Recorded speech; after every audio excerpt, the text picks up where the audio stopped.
Welcome to Hard Talk. I'm Stephen Sacco. How should we make sense of Nigeria's 21st century identity? Newly anointed as Africa's #1 economy, it is an oil-rich emerging power. But it's also beset by corruption, poor governance, and a wave of internal conflict that could threaten the very unity of the state. Well, my guest today is the highly acclaimed Nigerian novelist Chimamanda Ngozi Adichie. Her fiction explores her country's troubled past and current challenges. How does this writer see Nigeria's story unfolding?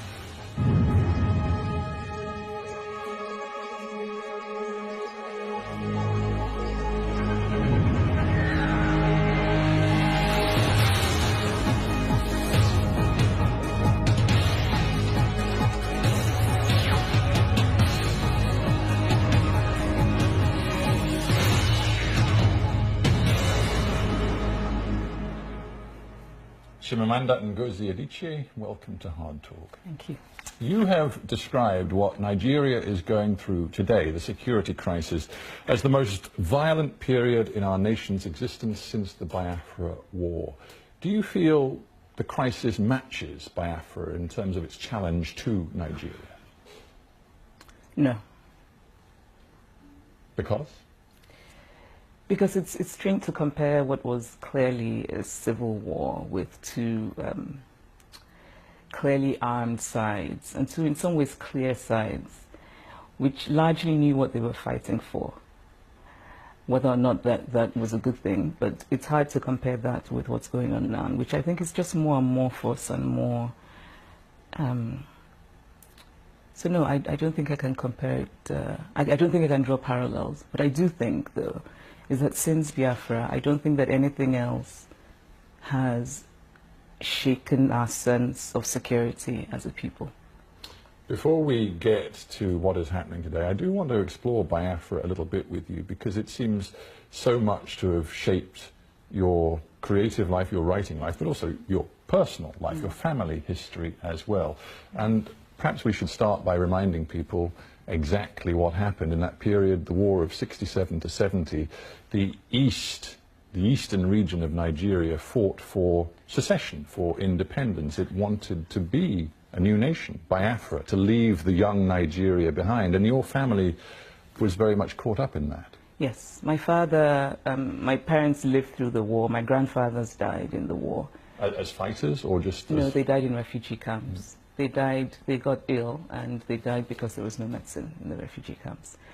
My father was one of the many academics who supported the secession and who fought for the cause in their own ways. So my father worked in a directorate. My mother, you know, at the time, everybody was very much invested in the win the war effort. So it was, in the beginning, the secession was a cause that cut across class, and also to an extent ethnicity, because there were other smaller ethnic groups in Biafra. But then towards the end of the war, it wasn't the case. Many people were just, I mean, the war had not only destroyed lives, but I like to say that the war robbed a generation of its innocence. I suppose what it also did was raise questions about the coherence, the sort of fundamental integrity of this very new state of Nigeria, which in some ways was a sort of post-colonial construct. And I wonder if, as a young girl, learning about it with your family, whether you were encouraged to feel Nigerian, or whether you were encouraged to feel, first and foremost, Igbo, your people, your tribe. No, I was Nigerian and Igbo. I think the idea of ethnicity and of an ethnic identity being somehow mutually exclusive with a nationalist identity really doesn't apply, at least not in my life. Well, except that in Biafra, you know, I don't know, obviously, how committed your grandparents and parents were to the idea of an independent Biafra, but many Igbo wanted no more part of Nigeria. Well, yes, but that was because there were political things that had happened, because in Nigeria ethnicity has for so long been politicized, so that the political decisions that are taken and they target particular ethnic groups. But I don't think that children are raised, certainly wasn't raised to think you're Igbo first, you're Nigerian second. I was both at the same time. And in many ways, I think identity is something that shifts often, depending on where you are. So there are times, and actually depending on what you're doing. And so there are times when I'm more Igbo than anything else, and there are times when I'm more Nigerian than anything else. But I've never thought of both as competing identities, because they're not, for me. Yeah, Chinua Achebe, one of Nigeria's great writers, the late Chinua Achebe, he's said before he died that, you know, he was very disappointed that Nigerians were no longer learning enough, he felt, about the reasons for the war of 67 to 70.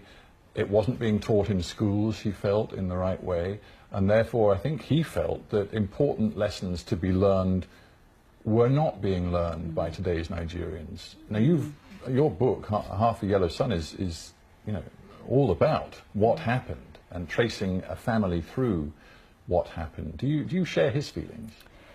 Yes, but it's actually not something new. Nigeria as a country has never really engaged with Biafra.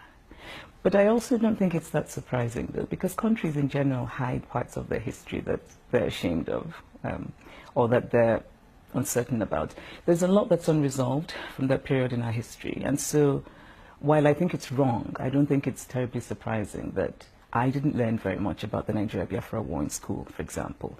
And having grown up the daughter of people who survived the war, people who were actually, you know, deeply wounded by that war, I didn't know very much either, because they didn't really talk about it.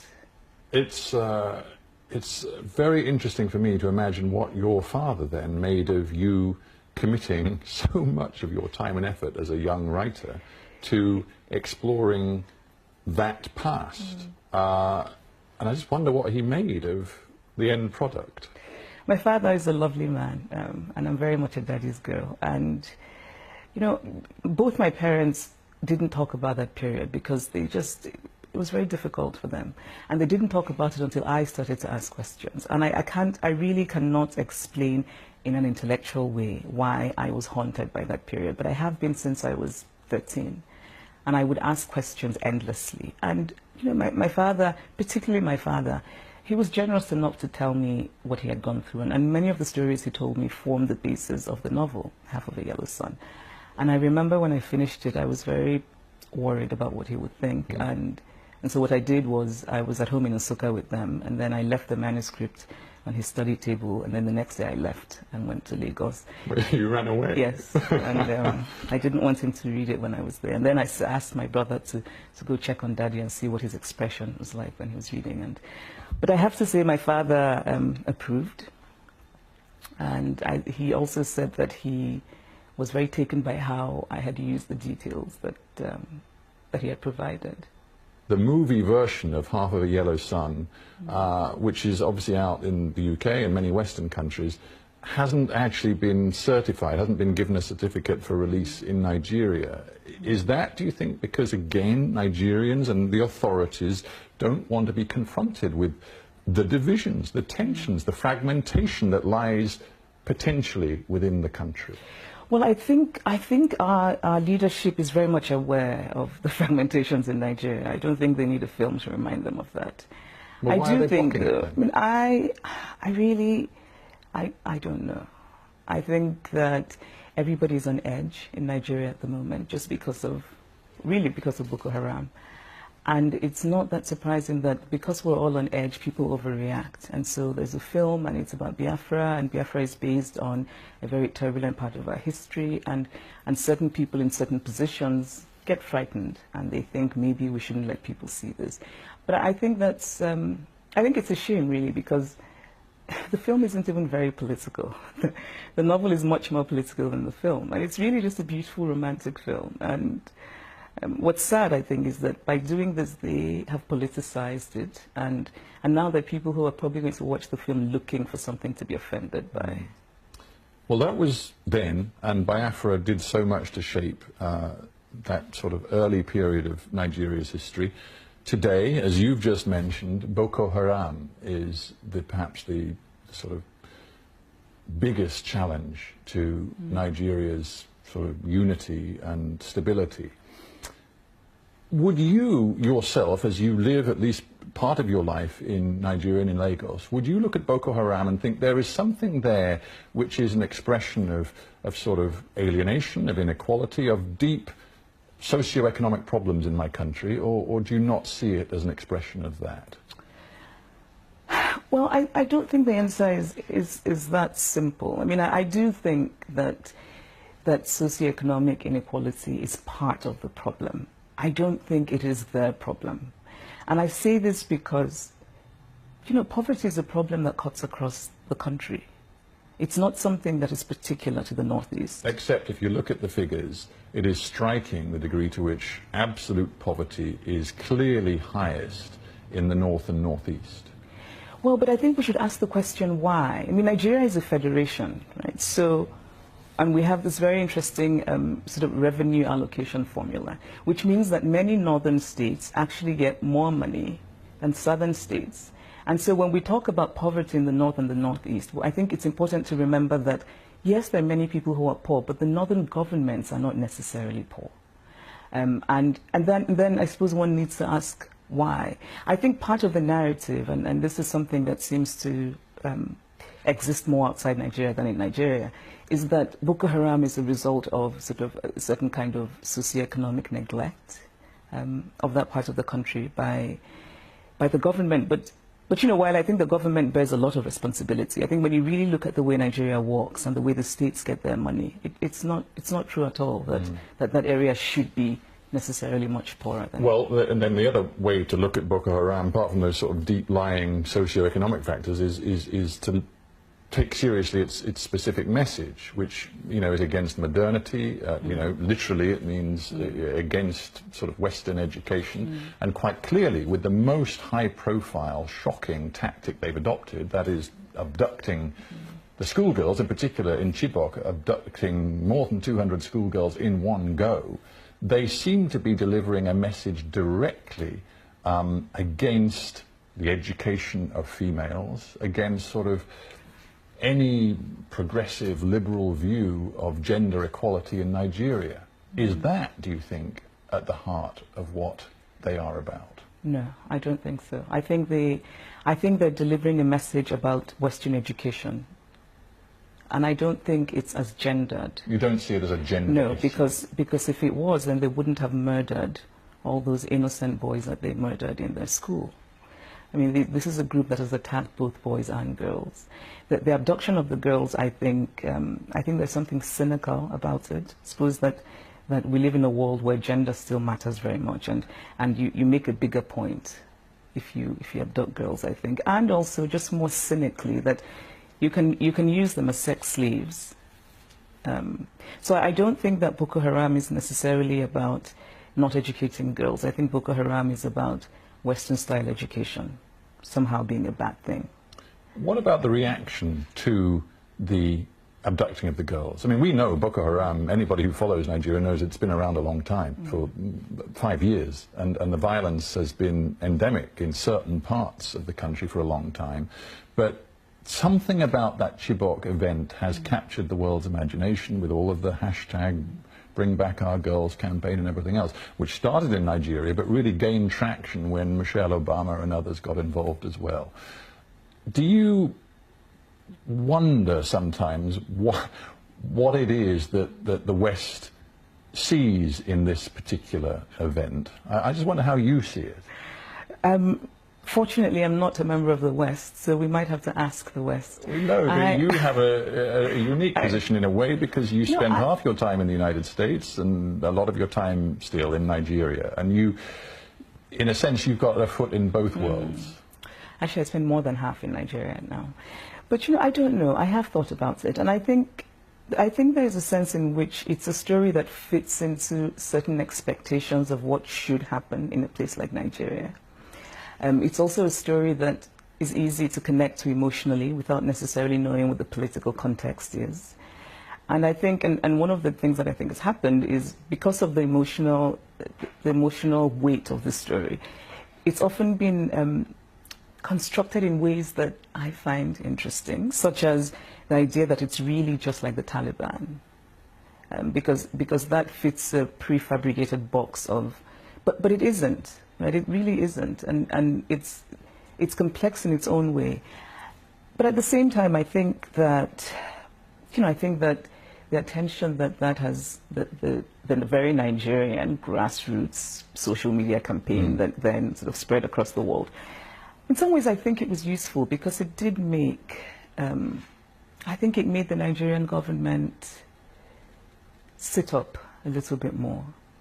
I think it made them think of the abductions less as a local political thing, which is what I think they had seen it as, and made them sort of think of it as something more global. And if that will bring the girls back, which is the hope, then I think that's a good thing. Yeah. You say you don't see it through the sort of prism of gender, but I do want to pursue a bit of a gender discussion with you, because you've made a very clear point of saying you are a feminist. And you rather amusingly said, you know what, I'm a happy African feminist. And you may not, some African women may not believe that's possible because they assume that if you're a feminist, you're not happy because you haven't found the right husband, or you're not really African because you've been so influenced by Western thinking. Yes. So you tell me, how easy is it in today's Nigeria to be a feminist? Well, I don't know about easy. It's what I am, and it's what I will die as a feminist. And and the idea that feminism is somehow a Western import is very troubling to me because it's untrue. But many Nigerian women, you've said, one Nigerian academic came up to you not so long ago and said, oh, that's not our culture. Feminism is not us. That is true, but I think that's because the idea of feminism is very limited by a single story. That there's a stereotype about feminism. People think if you're feminist, it means, even in the West, it means you don't shave and you don't use deodorant and you burn bras and that kind of nonsense. And I was a child who just didn't understand why boys were supposed to be more important than I was. And I didn't read any books to come to that conclusion. I just found it silly. I was in primary school, I was doing better than the boys, and somehow a boy had to be the class monitor. And I remember just thinking, well, that doesn't really make sense. I mean, we really should focus on ability, right? We should have the best person be. But in general, it's not an easy thing to talk about gender, and I think that's the case everywhere in the world, but in Nigeria in particular. But it's something that I think is important because, because it's important. It's a question of... I wonder the extent to which it automatically makes you a campaigner, because, again, interesting quote from you. You said, if it's true that the full humanity of women is not our culture, sort of taking on that argument you hear in Nigeria, then we must make it our culture, which suggests to me that, you have a real commitment now to sort of changing Nigeria. That sounds very grand. I don't think my ambitions are that. Well, I think I have a bit of a messiah complex. I have to confess to this. I do want to work for a better world, and I think that gender injustice is one way to do that. So where do you start? I mean, I'm just thinking, for example... We start, and it's doable. Here's the thing, I really do think it's doable. People have used culture as a way of closing down debate. People have used culture to say, well, it's not our culture, therefore women have to accept it as their lot. And my position is that culture is constantly changing, and that if you came to Igbo land in Nigeria, where I'm from, 100 years ago, and you had twins, the twins would be killed because Igbo culture felt that twins were somehow abnormal. Now, 100 years later, all Igbo people would be horrified at the thought of killing twins. What about, fascinating. Let me ask you another question which may be relevant to the Igbo tradition and culture, that is female genital mutilation, or as some still call it, female circumcision. Across Nigeria, that's been pervasive for generations. Not in my part. Well, maybe in the Igbo tradition that was never... My part of Igbo land, no. Right. I'm not familiar with it. We didn't do it. My mother didn't, my grandmother didn't. But I did notice, looking at the figures, that across eastern Nigeria, the figures were 50% and more traditionally of women were going through that experience. So here's the question. If that, to some Nigerians, still represents tradition and culture, do you feel that, that there is an absolute right here for a modern Nigerian woman to say, no, that is, as the UN have said and so many other institutions, that is just plain unacceptable and wrong? Yes, of course, because culture changes. I mean, the idea, what I believe in very much is the idea that change has to come from within the culture. And there are many women, I mean, there are figures, but there are many women in those societies who object to it and who are working to change it.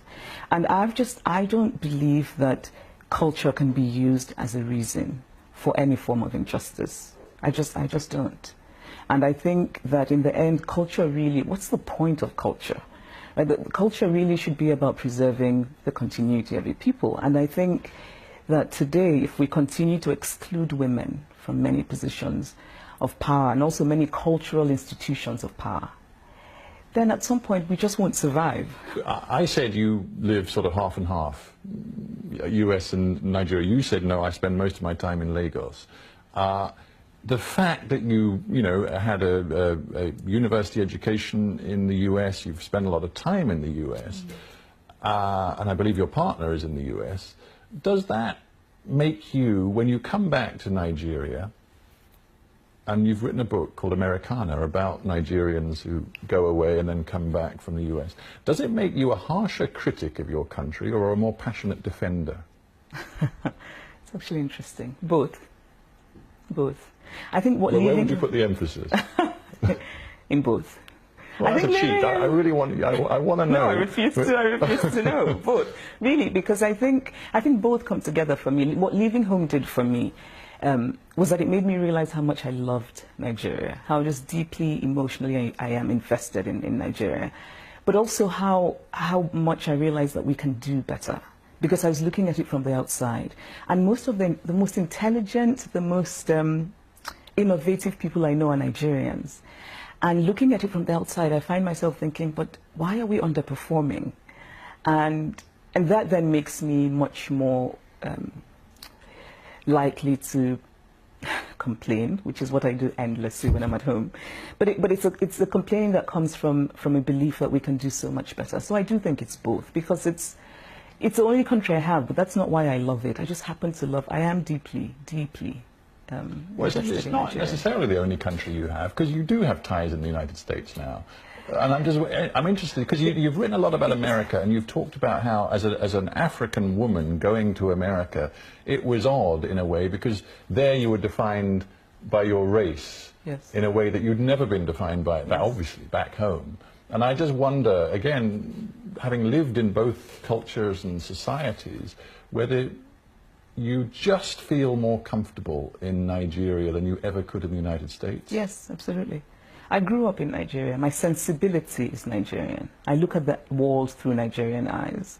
And while I like America very much and I'm comfortable there, it's not mine.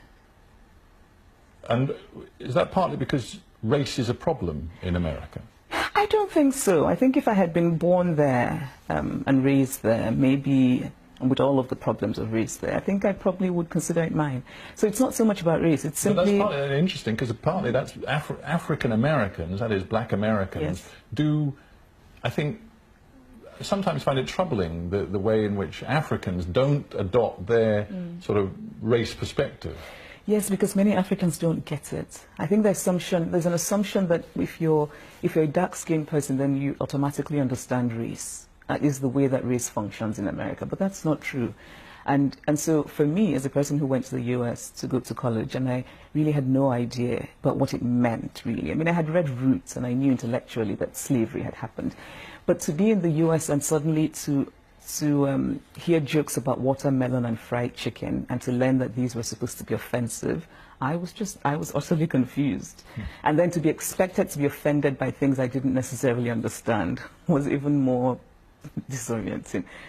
I mean, I get it all now, but at the time I didn't. Well, we have to end there. But Chimamanda Ngozi Adichie, it's been a pleasure having you on Hard Talk. Thank you very much. Thanks. Thank you very much indeed. Thanks.